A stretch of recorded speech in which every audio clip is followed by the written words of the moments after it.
work that large, but I don't use machines, so it's all me, force and guile. One of the reasons I don't use machines is that I don't want to move fast, because I like to think as I'm working.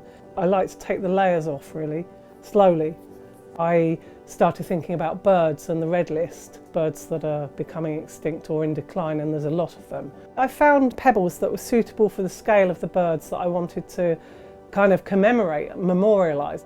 So I was carving the words in raised letters around the outside of the pebbles, then hollowing out the pebbles and intertwining them with things like oak moss and feathers, twigs. I mean, they're hellish to carve. They literally spark when I'm carving them, but I've loved the actual end result so much that I'm prepared to give my elbows up for them. I quite often work between stone and print, the stone and the wood, and I find sometimes I start a stone piece and then the idea continues into wood or vice versa. And I really wanted to talk about the hibernaculum. I really loved the idea that these birds were kind of spinning round, and rather than being set free, that they would end up going into, a hole in the middle of the head. There's something about the Downs.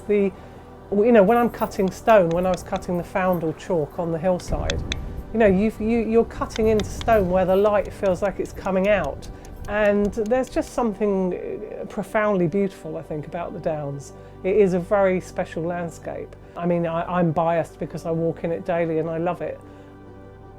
I'm not really interested in making things on a grand scale. I'm interested in observing smaller things and celebrating those, really, the things that are overlooked.